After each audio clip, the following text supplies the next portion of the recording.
Hello, welcome to the Lonely Show. I'm your host, John Milone. In this episode, well, I may or may not have potentially have regulars coming on, but if not, the show must go on. As for our guest, he's from Indiana. He's an author, professional coach, and life sciences consultant. Ladies and gentlemen, I give you Don Davis. Thanks so much for having me today. I greatly appreciate it. Anytime. So, how's life? Yeah, it's honestly great. There's an awful lot that's been going on recently for me, but I just kind of look at the things going on in the world and feel good about it all. And the weather is getting to that time of year where the seasons again are starting to change. Although I grew up in Indiana, I live in Colorado, and so we're getting ready for that snowy time of year. Ooh, okay. That sounds nice. And is there anything you've been up to much at this point right now? Yeah, so I actually just released a book. The overall premise of the book was to sort of focus in on people that are overcommitted, and so the title of the book is Overcommitted: How to Transform Your Habits and Achieve Your Life's Desire. And so the whole idea behind the book was to help people, especially that were going through the pandemic and feeling the pressures of life, and doing that or writing a book in addition to my coaching practice and my consulting practice and things like that. It just has kept me awfully busy lately, but I'm at this point in time where I feel like I could take a little bit more of a breath and just enjoy life. So yeah. Okay, incredible. And I want to know, what is life sciences? Yeah, so life sciences cuts across healthcare and pharma and biotechnology. And so the whole idea behind life sciences are the sciences essentially that support human life. So this idea of having things that focus in on anything that has to do with genetics or molecular biology and things like that. So I help a lot of companies that are in either the pharma space, companies that are creating diagnostics. So they could be creating tests for the most recent challenges that we have. One good example being COVID. So whenever we were going through COVID, I was working with companies that were working on tests to try and test people for COVID. And then anything that having to do with drugs or human healthcare. So those are all of the things that it touches. Interesting. And tell me more about this book you recently released.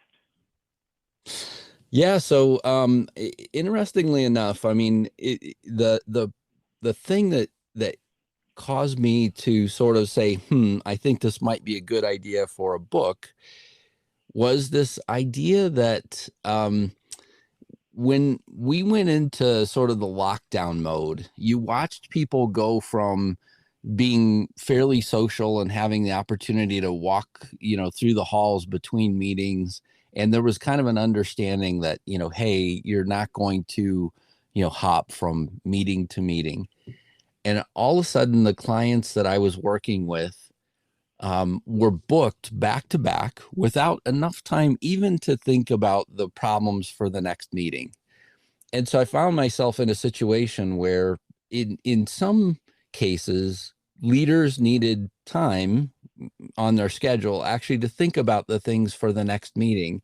And so there were meetings that I scheduled with people, and I just would more or less arrive at the virtual meeting, arrive at the Zoom session or whatever, and tell them, hey, I scheduled this time really for you to think. This isn't a meeting between me and you. This is for you to think. And the whole idea was for them to have the time to think about the things that were coming up in the next meeting. And so with that, and through watching even my daughter, I write about her in the book as well, that she's trying to juggle school, kids, her professional life, just everything all together.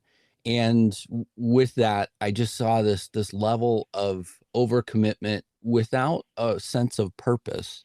And what I talk a lot about in the book is that there's a real opportunity for us as individuals to step back and say, you know what, in my professional life, this is what I want. And in my personal life, this is what I want. And now how do I sort of reorient my day so that I get the things that I want out of it? And that, maybe through that process, we're not as rushed and pressed to hop from thing to thing. All right then. And what what inspired you to become a life sciences consultant? Mm, that's a very good question. Actually, I actually started off in healthcare. I started off working for General Electric. I was there for 18 years. And towards the end of my career with GE, they bought a company from Amersham Life Sciences. And so as a part of my career at GE, I actually was, asked to help with a portion of the company and integrating it into General Electric. And so with that, I got involved in life sciences, and so that's where more or less I found my way into life sciences.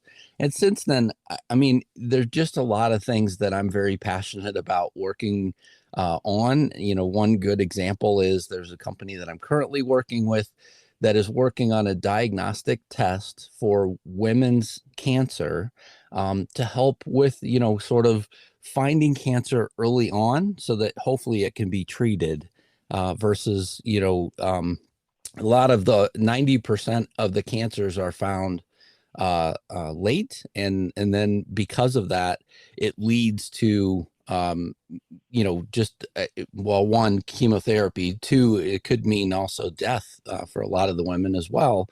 And so with that, finding cancer early is very critical in this process. And so when you see the things that these companies are working on and you start to hear the stories about the things that they could actually fix, it's hard to not want to be in life sciences, at least for me anyway. All right then. And I've also heard you're a professional coach. That's correct. Yeah. Okay, can you tell me more about that? Sure. So a lot of the individuals, again, it kind of ties a little bit to what I wrote about in the book, but also, just tells people, um, uh, the professional coaching, tells people a little bit about themselves, I think, in general. And so, in professional coaching, oftentimes you're taking a journey in trying to figure out why exactly it is that certain things happen in your professional career, or why you may or may not be able to achieve the goals that you set out for yourself. And oftentimes this starts with an exploration of, sort of what is it that you want in your professional career. So starting out there, and then expanding more and more into what more specifically is preventing you from getting to where you want to go, and then setting some goals to actually help those individuals achieve those goals. And so it's really important that that as professionals, if you don't set some sort of destination, it's kind of hard to be able to achieve the goals that you set for yourself. Hmm, interesting. And this book you've recently written, has it already been released or is it about to be released? Yes, it's actually on Amazon for pre-sale right now. And so I have a link on my website that would help people get there. So for anybody that wants to try and find it, you can find it through Dr. Davis, so DrDavis.PhD.com. And you would be able to just, by clicking on books, you'll be able to find the book and then find it there. You can also Google me, in the Amazon, bookstore as well. You could try and find me that way. It might be easier, as common as my name is, to just go to my website. And so that's the reason why we've sort of included the links there.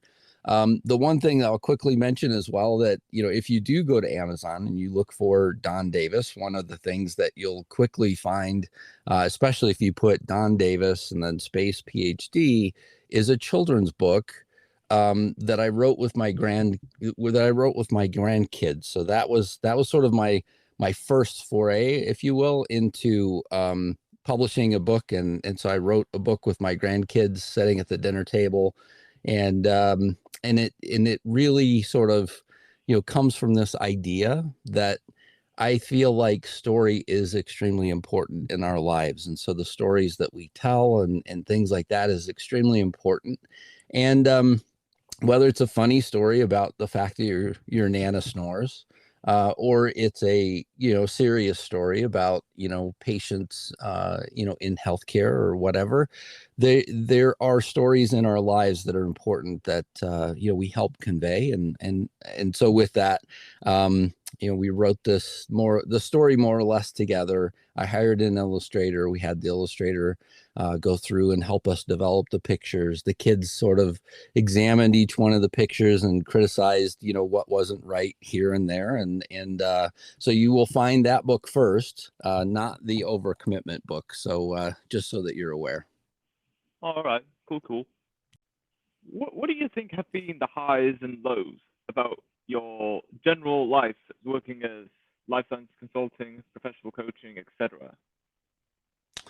Oh, sure. So, I mean, it's kind of funny. So I've had an extremely extensive career in corporate America. And so as I sort of progressed along, one of the things that I came back to was I love helping companies that are earlier stage companies to mid stage companies, and not necessarily large companies. And so if you were to look at my GE healthcare days, most of the companies that I was with were companies that they had acquired throughout time. And so I mentioned Amersham, but also there were a series of other companies that they had acquired throughout time. And so although I worked for the larger corporation GE Healthcare, I primarily, focused in on these smaller companies. In addition to that, working for Becton Dickinson and Roche, similarly, I found myself sort of in this creative, more or less startup mode with a lot of them, and working with them on how do we really build something that is efficient, that delivers healthcare as quickly as possible to the patients that we're trying to serve, at the highest quality possible. And so, sort of the highs and lows for me are that as my career progressed and I sort of, grew, into larger and larger positions, I found myself in a situation where there's a lot more bureaucracy that you're having to deal with on a daily basis. And so the one, key thing that I sort of reflected on was I wanted a career that actually allowed me to contribute to companies without sort of dealing with the bureaucracy that happens inside of a lot of these larger companies. And so with that, that's where I think 99% of my consulting practice really focuses.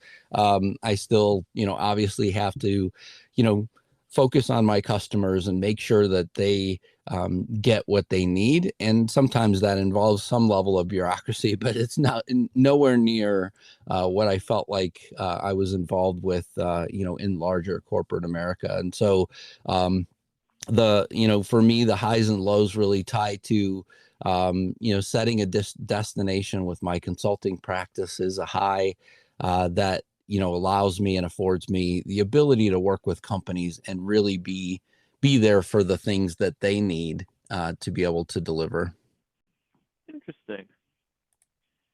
And I know you've already mentioned this already, but if you could live anywhere in the world, where would it be? Oh, Well, um, so yeah, I live in Colorado, but and I love it here. I mean, to say that I don't would be an understatement. I mean, we wake up in the morning in Colorado, and my house, the front of the house faces towards the east, and the back faces towards the west. And so, whenever I get up to get my morning coffee and things like that, the back of the house is typically where we're at, and you see the sun come up and reflect off the mountains. And so, all of the mountains in the Flatirons is where my home faces, and you can see the sunlight sort of reflecting off of them, which makes them really beautiful, and you could see all the different layers and things like that. But by far, if there were any place in the world that I would want to be, which may be an interesting contrast here, is I love Hawaii. I mean, we've spent an awful lot of time traveling and just being in Hawaii, and I absolutely love being in the ocean as well, and scuba diving and things like that. And so yeah, I mean, I absolutely would. That would be the one place that I would love to wind up at some point, but at the same time, um, where I'm at is absolutely beautiful as well. Fabulous. Where would you see yourself 20 years from now? Oh, good question. Yeah, 20 years from now, I mean, I honestly, I don't know. I don't know realistically, um, how much of my life will ever slow down. It's funny. So my wife and I talked a lot about this with the Overcommitment book. And so I'll bring back up the book one more time. The So in my life, I don't think I will ever slow down. So I think I will always have an agenda that is full to the brim one way or the other. And I mean, I just have typically done this. I mean, even if I take time out to go golf, my sort of morning is normally pretty full. I'm rushing to the golf course to try and get there on time so that I can practice and things like that before we go out. We'll go out and play golf, and then immediately afterwards, I've normally allotted a little bit of time so that I can relax a little bit, but then I'm normally right back into work at some level. And so I can continue to see that I will write. I have a second book actually in mind that I'd like to go write now. That will deal with scaling smaller companies to be larger companies through the different things that they actually need to increase inside of the company. And so that's where I think I will spend an awful lot of time, throughout the remainder of my working years will be that. And then I mean, at right now, so I'm 53, so you're talking about me being 73, and at 73, my dad was pretty still pretty nimble and moving around an awful lot. So yeah, I mean, I could still see either scuba diving, hiking, or doing pretty physical activities, as well as getting out there writing and expressing mental sort of things as well, and making sure that the ideas that I'm able to convey are translated as well in writing. Hmm. All right then. I like it. What has been the last book you've read? Oh, gee, that's a hard one. I actually, it's funny. The reason why I would say it's hard is because of a couple of different things. So there were a lot of books that I read in the process of writing Overcommitment. And so whenever I was writing it, some of the books that I read there, were things like Tim Ferriss's 4 Hour Work Week. I also read James Clear's Atomic Habits. And I absolutely, I love both of those. I think, I play off of them a little bit in Overcommitment as well, because I think 4 Hour Work Week is a great book for somebody that really wants to sort of shift and change their life. I mean, if you want this, if you want kind of the hustle culture life where you know, work a certain amount of hours, but then you've figured out ways to sort of offload the other portions of the things that you would normally need to do to make a living, then Tim Ferriss's book is perfect. And then also, though, for somebody that wants to work, you know, that really enjoys the things that they do, which I do, you know, parts of that book will make a lot of sense. Parts of Tim Ferriss's book make a lot of sense, but parts of it will be, you know, look, I don't want to give up, you know, all the things that I do because I enjoy the people that I work with, or I enjoy the work that I do. So, and then similarly with Atomic Habits, I mean, James Clear really, I think, does a phenomenal job at sort of walking people through how do you create habits that more or less fit your life, from the standpoint of you know, building systems and processes in your day, right? So I mean, one of them is if you like to you know, sleep in a made bed, maybe the minute that you get out of bed, you know, the first sort of habit that you need to build is you know, making your bed, you know, those sort of things. And then also, if you want to write in the morning, maybe you have to set aside your materials for writing, you know, the night before, so that whenever you get up, your things to write in the morning are right there. You can, you know, get started. So, to me, those items are, you know, sort of perfect. Those books are perfect, you know, sort of, you know, examples. And then lastly, I personally love all of Seth Godin's books. My kids actually bought me quite a few of them for Christmas this last year, so I have the complete collection of Seth Godin's books now. And his most recent one was The Practice, and I absolutely, you know, again, love his writing from a business perspective. And then lastly, I don't just read business books. I also am a huge fan as well of you know, sort of military thrillers and things like that as well. And so there are several, you know, several books that I've been reading, you know, in that sort of genre as well. Wow, that's a lot. Yeah, that's why I said it's a tough thing. I mean, whenever I pick up my Okay. Kindle, I want to say there's over 600 books in my Kindle. So it's a lot. And yeah, I find myself sort of nonstop, you know, reading and consuming information. So yes. That's crazy. Do you have any pets? Oh yeah, actually, so this is the fewest pets that I think that we've had in my entire life right now. We have two Great Danes. They are kind of in the middle to late portions of their life. So they are, you know, older Great Danes are actually just sleeping outside of the area where I'm recording this from. So yeah, it's kind of interesting. But we've had all sorts of animals in the past, and everything from, I had a blue and gold macaw at one point, had an African gray parrot as well. Um, we've had saltwater fish. We've had, um, uh, was it dart frogs? And then lastly, when my kids were home, we had cats and rabbits as well. So yeah. Oh, okay, that's nice. What is what is hard to master, or what it takes a lot of time to master, but it's definitely worth it? um, well, so I will never claim that I am a master of this, but I actually think that I think golf is one of those things that, you know, takes a lot of time to sort of get down, and understand even the basics of.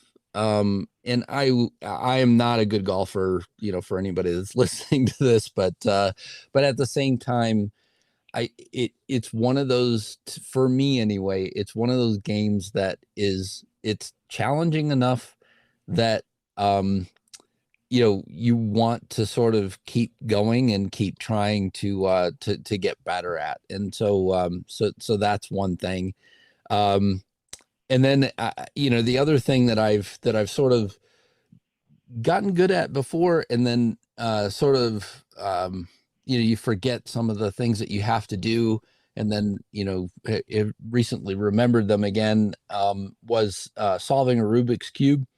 So I love puzzles in general, and to me the moves that you have to make with the Rubik's Cube and in terms of solutioning a Rubik's Cube, I think are it's a lot of fun to sort of understand exactly what you have to do and keep that in mind and things like that. So for me, mastery of a Rubik's Cube is something that I enjoy keeping in my head as well. All right then. What was the longest have you gone without doing anything? um, I would say it's probably minutes. um, that's a good question. I mean, it's I don't think there's been much of my life that I've not been doing something, but at the same time I enjoy, as I mentioned before, going to the beach and sort of relaxing. But oftentimes, I mean, my wife and I will go and we'll take, either our Kindles or a book or whatever. So you can't necessarily say that that's doing nothing.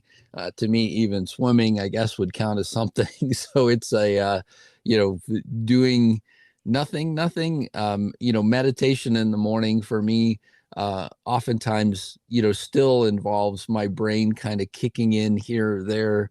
And so it's kind of interesting that I oftentimes find myself even in meditation sort of trying to find this point of like just let whatever that thought is go, or think about it enough that you can again let it go. And so oftentimes even in sort of concentrating and meditating, I find myself doing something. Cool. What is the best way to stay motivated? I'm sorry, what was that question? What is the best way to stay motivated? Oh, stay motivated. So for me, the best way that I've seen to stay motivated is knowing what the outcome is that you want. So one example that I'll give you here, and this is kind of an obscure example, I know for most people that might be listening to this, but so I enjoy hiking. I enjoy hiking, and just seeing things out in nature and things like that. And oftentimes not just hiking by itself, but also taking my camera and taking a lot of pictures as well.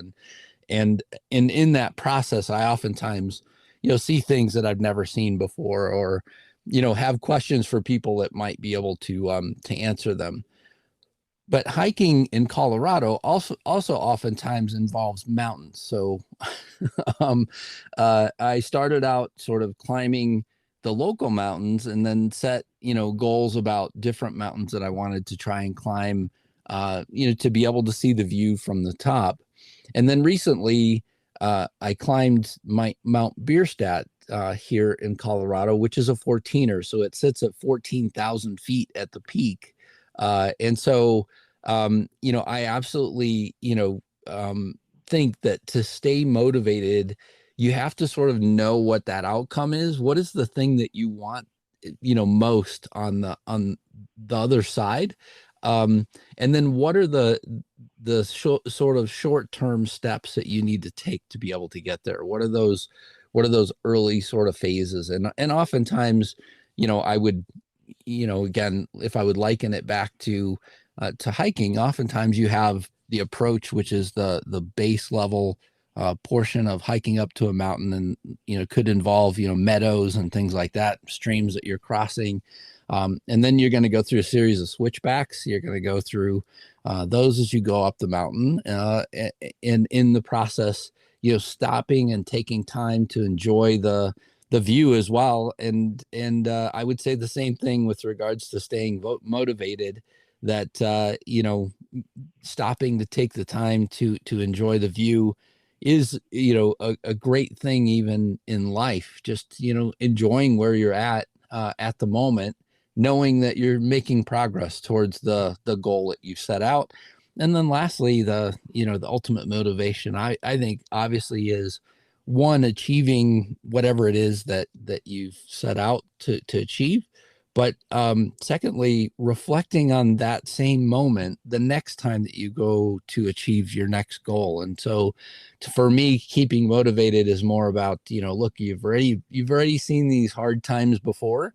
And yes, it may be, challenging to get from point A to point B, but at the same time, that part of that struggle is what will get you there in the end, at the end of the day.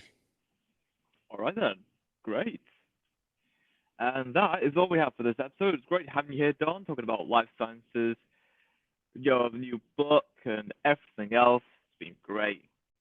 Yeah, thank you so much for having me on. I greatly appreciated the conversation. Anytime. And until next time, stay tuned for more.